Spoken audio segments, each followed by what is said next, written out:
कहते हैं शोर, रोशनी, दही, छुहारे, चॉकलेट, ठंड, फटीग, खाना मिस कर देना, भूख रख देना, इस किस्म की चीज़ों से दर्द हम कहते हैं एक हेडेक डायरी बनाओ अपनी।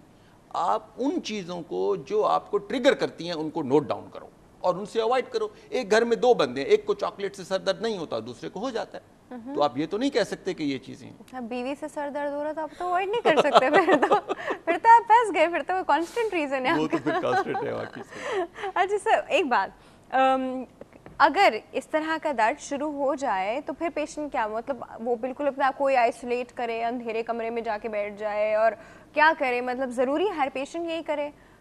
क्योंकि आप अपनी नॉर्मल लाइफ तो नहीं कॉम्प्रोमाइज कर सकते, आप अपना काम तो नहीं कॉम्प्रोमाइज कर सकते कि कमरों में जा जाके आप छुप छुप के बैठ रहे हैं, ऐसा तो नहीं हो पाता ना? नहीं, बिल्कुल आप रफिया बिल्कुल सही बात आपने की कि देखें, इसीलिए फोकस जो है ना प्रिवेंशन पे बहुत ज़रूरी है, क्योंकि एक दफ़ा अगर माइग्रेन का अटैक जो है वो जड़ ले ले तो वो तो फिर अपना कोर्स पूरा रन करेगा। और उसमें जैसे आप कह रही हैं कि माइग्रेन का मरीज़ जब माइग्रेन एक्सपीरियंस कर रहा होता है तो वो चाहता है कि रोशनी भी ना हो, आराम हो, कोई बॉदर ना आए, कोई साम पास ना आए, खामोशी हो, तो एक क्वाइट डार्क रूम में जाके लेट जाएं। इसी से जो है ना वो माइग्रेन का जो अजियतनाक एक्सपीरियंस है वो टॉलरेट हो सकता है।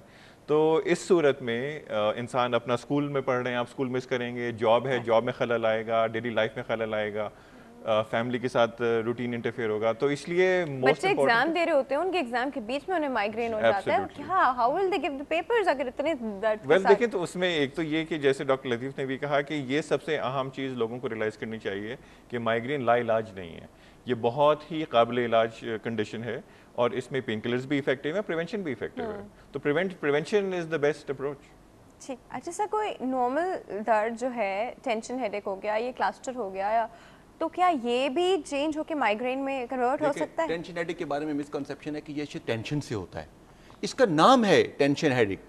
ये टेंशन करता है जरूरी नहीं है कि आपको टेंशन हो, मरीज बिल्कुल ठीक होता है लेकिन उसको माइग्रेनिस फीचर नहीं है, उसको वही एपिसोडिक है, उसको इधर बाई टेम्पोरल दोनों जगहों पे होता है, उसको सर पट्टी लाइक बैंड लाइक है, और वो उसको हम डायग्नोसिस तशखीस ये करते हैं हिस्ट्री के बाद कि इसको टेंशन हेडेक है। ये नहीं है कि वो टेंशन हेडेक है। जिस तरह माइग्रेन के बारे में मिसकंसेप्शन है आधे सर का दर्द, जिसको हम सिंधी में कहते हैं अध मथे जो सूर या नीम सर दर्द या पंजाबी में सिर पीड़ कहते हैं, तो ये आधे, ये जरूरी नहीं है कि टेंशन से हो, ये इसका नाम ही टेंशन हेडेक है, तो फिर उसका एक ट्रीटमेंट डिफरेंट है। उसके लिए हम कोशिश करते हैं कि एक रिसर्च हुई जिसमें ट्रिप्टानॉल नाम में दवाई ले, तो मुझे एमिलीन उसका नाम है, नाम नहीं लेता मैं उसका, वो मैं भूल गया। आम सी दवाई है, 2 रुपए की है डॉक्टर साहब, अच्छा बेहतरीन दवाई है, और प्रोप्रानोल साथ मिला के एक हमारे सब कॉन्टिनेंट के लोगों के लिए 65 से ज्यादा ट्रायल हुए इंडिया में, और उसमें इस दवाई को सबसे अच्छा कहा गया है। डेली का ट्रीटमेंट 5 रुपए का है। प्रेशर की मेडिसिन नहीं, यही मिसकॉन्सेप्शन है कि ब्लड प्रेशर का, ये हम हेडेक के लिए देते हैं, प्रिवेंशन के लिए। बेहतरीन दवाई है, सबसे अच्छी, सस्ती और बेहतरीन दवाई है, तो वो उसके लिए हम करते हैं। टेंशन हेडेक है तो फिर एंटी डिप्रेसेंट हम देते हैं, थोड़ा उसका अलग से ट्रीटमेंट है। इसी तरह क्लस्टर हेडेक है, उसकी हम डायग्नोसिस करते हैं। अब तो क्लस्टर हेडेक सर इसको ज़्यादा बताएंगे, हमारे यहाँ ख़वातीन में भी अब शुरू हो रहा है, क्योंकि जो ख़वातीन वर्क में आ रही हैं, ज़्यादा वेस्टर्नाइज हो रहे हैं सर, तो उस वजह से वो सिगरेट और घूमना फिरना, काम ज़्यादा करना, वुमेन राइट्स के साथ साथ ये भी बढ़ रहा है, तो ये हो जाता है। तो मेन बॉटम लाइन डॉक्टर साहब ये है, हिस्ट्री बहुत अहम है, हमारे फैमिली फिजिशियन को बहुत अहम है, वो माशाल्लाह बहुत काबिल हैं, उनको ट्रेन करने की ज़रूरत है। माइग्रेन को पहचाने, क्लस्टर हेडेक को पहचाने, और माइग्रेन या हेडेक के रेड फ्लैग्स को पहचाने कि कब कब रेड फ्लैग्स शो कर रहे हैं। अगर 50 साल से ऊपर पहली दफ़ा सर दर्द पड़ रहा है, अगर इतना शदीद दर्द है कि आम दवाई से फ़र्क नहीं पड़ रहा, या खुदा न खास्ता कोई और सिम्टम्स आ रही हैं, न्यूरोलॉजिकल डेफिसिट शुरू हो गया है, कोई आंखों में मसला आ गया, बिनाई चली गई, तो उसके लिए उसको बताना ज़रूरी है, उसकी इमेजिंग करवाना ज़रूरी है। उसके LP लंबर पंक्चर जिसके बारे में हम कहते हैं, अगर खुदा न खास्ता कोई मास इफेक्ट नहीं है, वो बहुत अहम इन्फेक्शन को रूल आउट करने के लिए टेस्ट है। हमारे यहाँ मिसकॉन्सेप्शन है, आम लोगों में इसको नहीं करते, इसके हमें ये ज़रूरत इस चीज़ की, उसके बारे में भी आगाही दें कि ये बहुत अच्छा टेस्ट है। तो सारे टेस्ट करवाने के बाद ज़रूर डायग्नोसिस बनानी चाहिए। सही। अच्छा जी, हमारे पास एक कॉल मौजूद है, अटेंड करते हैं। अस्सलाम वालेकुम। Happy birthday to you. Oh my God. Happy birthday Thank you so to much. you. Thank Happy you. birthday, dear Afia. Happy birthday to you. Clap, clap, clap. Thank you so much. Thank you so much.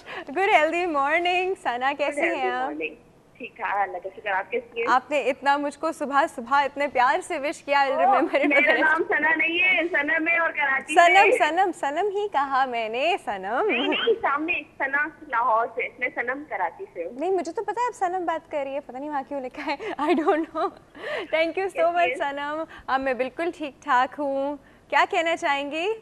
बस आपको wish करने के लिए मैं यही सोच रही थी, पता नहीं आज भी आप लाइव शो करेंगी या नहीं आज तो मुझे आना ही था। अरमान था कि सबसे पहले शो में मैं आपको विश करूं, क्योंकि मुझे पता था और किसी को याद नहीं होगा। मैंने कहा या सामने फोन कर, और वही हुआ सामने फोन कर और सारा मेरे चले कुछ नहीं होता जी, बट जो आपका विश करने का स्टाइल है that I will never forget. ठीक है ना, मैं बहुत इंतजार कर रही थी आपकी बर्थडे का, और बहुत बहुत बहुत बहुत आपको सालगिरह मुबारक हो और आपको ढेर ढेर खुशियां दे। Thank you so much. आपकी तबीयत तो ठीक थी ना? हाँ जी जी जी, वेकेशंस पे थी भाई, एंजॉय कर रहे थे। ठीक है, क्या वेकेशन पे थी, एंजॉय कर रहे थे। अच्छा ठीक है, thank you so much sir, thank you so much.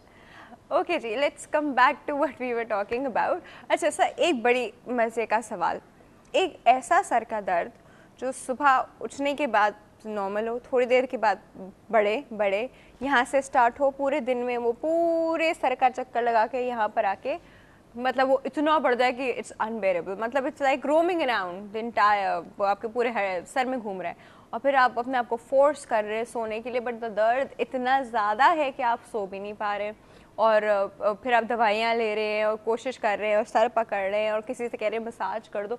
तो ये क्या कौन सा दर्द होता है? ये जो टेंशन हेडेक का जिक्र कर रहे थे डॉक्टर लतीफ़, बहुत ही इंपॉर्टेंट कॉन्सेप्ट है, बिकॉज जो मेन हेडेक के हमारे टाइप्स हैं, अगर आपकी हेडेक उन टाइप्स में नहीं आ रही, क्लस्टर नहीं है, माइग्रेन नहीं है, तो फिर वो जो एक बड़ा ग्रुप रह जाता है उसमें बहुत इस तरह की मुख्तलिफ वैरायटी की हेडेक्स आ जाती हैं और उन सबको हम लोग एक कैटेगरी में जमा करके टेंशन टाइप हेडेक कहते हैं। और जैसे डॉक्टर लतीफ़ कह रहे थे, बहुत इंपॉर्टेंट है कि एक्चुअली ये टेंशन जो वर्ड है ये रिफर करता है जो मसल्स की स्पैज़म आ जाता है खोपड़ी के गिर्द, उससे इस तरह का हेडेक आता है, उसकी टेंशन को, मसल टेंशन को ही रिफर करता है। और वेस्ट में जो है ना, इधर से उधर माइग्रेट क्यों कर रहा है सर? देखें, ये माइग्रेट क्यों कर रहा है ये आप उस हेडेक से पूछें, ये इसकी वजह नहीं पता किसी को, लेकिन द फैक्ट इज इस तरह की हेडेक्स हम लोग बहुत देखते हैं और हेडेक्स की डिफरेंट सिम्टम्स बहुत आती हैं, उन सबको हम लोग टेंशन हेडेक में, बिकॉज इसमें जो प्राइमरी हेडेक्स भी है ना, माइग्रेन की वजह किसी को नहीं पता, नाम तो हमने इसको दे दिया है बेस्ड ऑन द सिम्टम्स कि ये खास मखसूस सिम्टम्स होते हैं। क्लस्टर हेडेक के खास मखसूस सिम्टम्स क्लैरिटी के साथ नहीं लिंक करते कि स्पैज़म हो रहा है, लिंक तो हाँ लिंक करते हैं, लेकिन अगर आप बिल्कुल एक मोलेकुलर लेवल पे जाए ना, तो जैसे हमको पता है कि जी ब्रेन ट्यूमर से ब्रेन के इर्द गिर्द प्रेशर बढ़ता है, उससे हेडेक आ जाता है, इस तरह से क्लियर फिजिकल एक्सप्लेनेशन माइग्रेन का नहीं है। अच्छा, absolutely, and the same thing goes with cluster headache also, and the same thing goes with tension headache. तो बिकॉज इनकी हमें जो फिजिकल मैकेनिज्म है, we are not completely sure about it, इस तरह से इसका एक्सप्लेनेशन देना बहुत मुश्किल है कि ये है यहाँ से क्यों शुरू होता है वहाँ तक क्यों जाता है, लेकिन यूजुअली ये हेडेक्स जो हैं ये बहुत हार्मफुल नहीं होते और इनको मैनेज किया जा सकता है। Okay, that's simple then. Okay, एक छोटा सा आई थिंक ब्रेक है, तो वो छोटा सा ब्रेक है जी, हम अभी आ रहे हैं, आप कहीं नहीं जाएगा।